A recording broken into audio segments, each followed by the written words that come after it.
Hi loves, Diana байна. Өнөөдрийнхөө бичлэгээр би давхрааныхаа нислэлийн талаар хуваалцъя гэж бодлоо. Яг өмнө жилийн 10 сараас хойш хавуулаад өдөр болгоё бол 10-100 мессеж ирж байгаа яг давхрааны мандлаар тийм болохоор Instagram дээр гэхээс илүүтэйгээр илүү нэрвчлэлтэй дэлгэрэнгүй YouTube дээр бичлэгээ хуваалцъя гэж бодлоо. За юуны түрүүнд яг Солонгост гадаадд хэлгэсэн үү эсвэл Монголда хэлгэсэн үү гэж айгүйх асуусан байсан. Би Монголда хэлэхээр шийдвэр гаргасан. Яагаад гэх юм бол нэг далайны асуудал гарлаа гэж бодоход хянуулахтай хүртэл ер нь дахин нааш цааш нисэх шаардлага гараад байхгүй. Ер нь аль илүү хялбар аятайхан болоо гэж бодсон. Түүнээс гадна сүүлийн үед бол манай Монгол эмчнэр нис засалч нар бол яг илүү бас чадвартай хангалттай дүүц хүч болцсон гэж бодож байгаа. Тийм учраас яг судалгаагаа нэлээд сайн хийж агаад Монголд хийлгэх бол дажгүй бас эрсдэл багтаа боломжийн хөлбөр юм байна гэж үзээд зардлын хувьд ч гэсэн юм илүү бага байсан учраас Монголд хийлгэхээр болсон. Тэгээд судалж байгаа процесстэй болохоор Facebook группүүд агуулх байдаг штэ. Давхраа оруулах хүсэлтэй огт гэдэг ч юм уу эсвэл давхраа оруулж исэн тийм туршлагаа хуваалцдаг юм хоёр том групп байдаг санагдчих. Тэндээс бол баг өдөр болгон хүмүүсийн хийлгсэн тэр одоо зураг гэдэг ч юм уу тий үр дүн хүсэлүүдийг нь бол айгүй сайн судалж агаад эцсийн шийдвэртэй бол хүрч исэн. Тэгээ шийдвэр гаргахдаа өөр бас нэг анхаарсан зүйл нь юу байсан бэ гэхээр зарим газар одоо ингээл хямдрал урамшуул зарлцсан гэдэг айгүй их нөгөө рекламадад яваад байдаг ш тий яг үүндээ бүтэн одоо бүхэл амьдралын манд турш насан туршид яг үлдэх гадаад үзэмж маань байсан учраас яг тийм газруудаас юм бол нэлийн жоохон зайлсхийсэн. Жохон сэвтэй санагдаад оромдчих болов уу те эсвэл тавлуулчих болов уу гэдэг айгүй айдас байсан учраас яг тэр тал дээр бол одоо яг зүгээр илүү дурамшил зарлаагүй тийм газар нь илүү найдвартай гэж үзсэн. За тэгээ хоёрт нь болохоор миний давхраа зүсэлтгүй ийм Япон утсан давхраа гэж явдаг.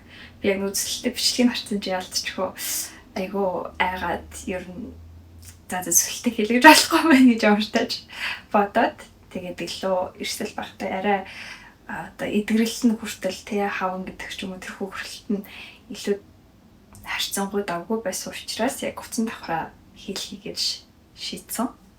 Тэгээд миний хагалгаа болохоор яг сая 400 мянган төгрөг болж исэн юм байна. Ер нь бол нэлийн боломжийн гэж үзэж байгаа. Айгуу чанартай тэгээд натурал. Тэгээд хуучин болохоор миний зүүнүүд маань баруунаас илүү жижигхэн байдаг байсан. Тийм болохоор хэлбэрийг нь илүү төстэй болгох тал дээр тэгээ бас давхраа илтэд аягүй тийм нөө том хиймэл биш илүү тийм натурал гэж ярьдаг штэ өөрийн юм шиг болгохыг хүсэж жагаад яг хэмждэг зөвлөлтүүд илүү юм жижигэн дүү юм дундчиг ерөнхийдөө хийлгэсэн. Тэгээ утсан давхрааны хувьд болохоор яг орохгүй гэж бас байдаг юм л одоо чинь жоохон нас ахмад болцсон тэгээ хөвшөрцөн хүнд бол зөвлөд байдаггүй мэн лээ. Тэгтээ бас одоо нөгөө тухайн хүнийхээ нүдний онцлогоос болдог учраас яг эмчтэйгээ айгуу сайн ярилцж байгаа, зөвлөлдөж байгаа ерөөхдөө бол шийдвэртэй хүрдэг юм байлээ.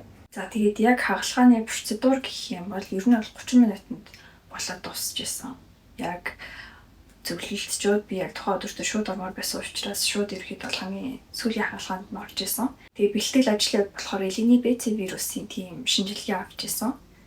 Тэгээд нүрээ хаваагаад ихэд бол халаад өмсөж шууд хаалганыхаа өрөөлөг ороод 30 байдлыг олж исэн. Хамгийн ихэнд болохоор яг нүдэнд нөгөө мэдээ алдуулах тариа хийдэг анестезия гэж ярьдаг штеп. Тэгчээд тэр нь өөрчлөлээд эренгуут шууд ихэд бол нөгөө оёдл нь эхлэн гэсэн үг. Яг ийм 4 цэг гаргадаг юм байлээ.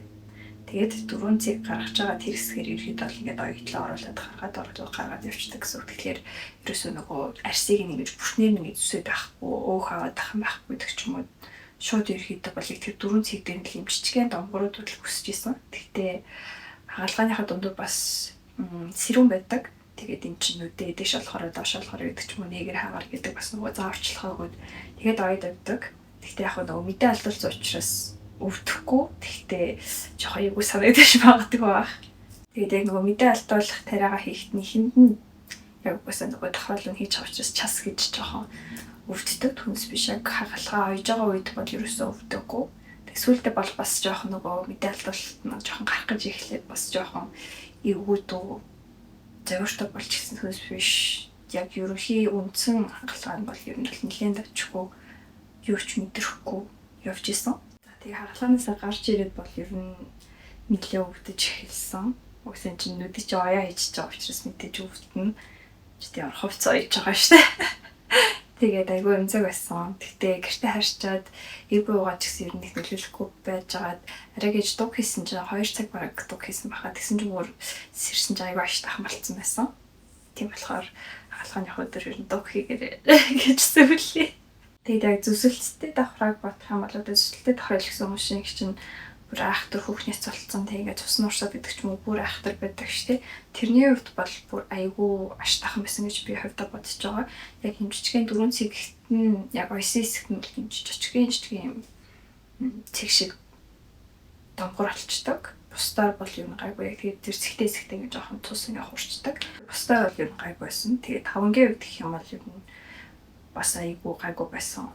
Жохон л юм хавантай байсан. Тэгээд 2-7 хоног ирэхэд бол нүрээ бодож болохгүй гэж зөвлөлт юм байлээ. Тэгээд яг дараах арчилгааны хувьд болохоор нөгөө бактери устгах тийм саван аваарэ гэж цагт юм байлээ. Тэгээд тосыг юм бол цаанаас нь өвчжсэн. Тэгээд өглөө ороод яг сайн угаагаад тосоо түрхээд ер нь бол 2-7 хоногийн дараа асуудалгүй гэлжсэн. Тэгээд хоёрын дараа би угаасаа нөгөө хамтарч исэн байгууллагатай бас учраас шууд бичлэгүүдээ Instagram дээр оруулж тийгийг бас таагээд харж ирсэн байж магадгүй байх. Одоо эргээд харах юм бол ер нь айгүй тийм том дуу илүү тохиолддог байгаа. Тэрнээс хойш одоо 9 сар болцсон учраас бүр илүү суугаад бүр өөрийн юм шиг болоод ер нь айгүй бас хүрхэн болцсон байгаа тэр үе бодвол.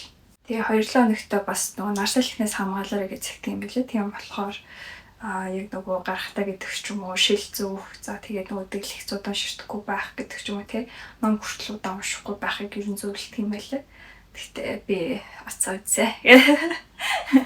Ямарчтайч миний хувьд ер нь тиймэрхүү байсан. За тэгээд эцэстний хэлэхэд маш сайн судалгаагаа хийж байгаа, дэмжтэйгээ сайн харилцаж байгаа. Тэгээд шийдвэрээ гаргаарай гэж хүсмээр байна.